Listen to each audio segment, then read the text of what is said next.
எங்க எல்லாருக்குமே உற்சாகத்தை கொடுத்த கூட்டம். அது மட்டும் இல்ல, தமிழக மக்களுக்கு உண்மையை உணர்த்திய கூட்டம்.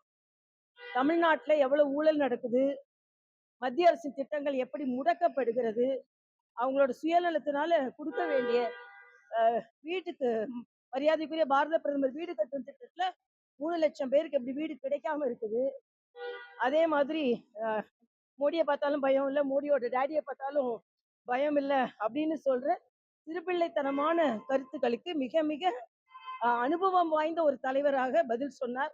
இதெல்லாம் பார்க்கும்போது நிச்சயமா தேசிய ஜனநாயக கூட்டணி வெற்றி பெறும். அதற்கு மக்கள் மிகுந்த உற்சாகமாக இருக்கிறார்கள். அதனால ஸ்டாலின் அவர்கள் எவ்வளவுதான் சொன்னாலும் மத்தியில எங்களுக்கு எதுவுமே கொடுக்கலன்னு சொன்னாலும் இன்னைக்கு பிரதமர் பட்டியலிட்டு இருக்கிறார். முதலில் ஸ்டாலின் அதை படிக்க வேண்டும் என்று நான் கேட்டுக்கொள்கிறேன்.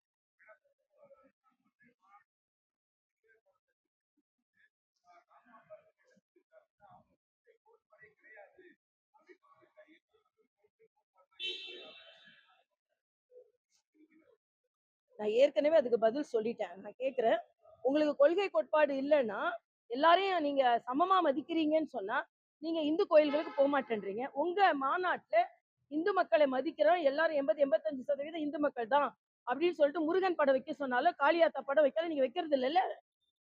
ஆக உங்க கொள்கை எதுவும் அன்னைக்கு மாநாடு நடத்துறது யாரோட கொள்கையோ அந்த கொள்கைக்கு ஏற்றார் மேல அங்க படம் இருக்கும். அதுதான் உண்மை.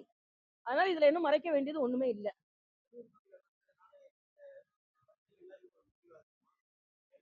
இல்ல, சர்ச்சைக்கு முடிவுன்னு சொல்றதை விட உதாசீனப்படுத்தப்பட்ட இந்துக்களின் உணர்வுகள், புண்படுத்தப்பட்ட இந்துக்களின் உணர்வுகள். ஒரு சாதாரண அம்மா அழுதாங்க, எங்களுக்காக இல்ல.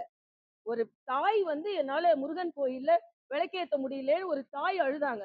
அத்தகைய தாய்மார்களுக்கு ஒரு மாரல் சப்போர்ட்டா அவர் வந்தார். எல்லாத்தோட பூர்ணச்சந்திரன் ஒரு மனைவியை சந்தித்தது, இதெல்லாம் எவ்வளவு பெரிய ஆறுதல் அவங்களுக்கு.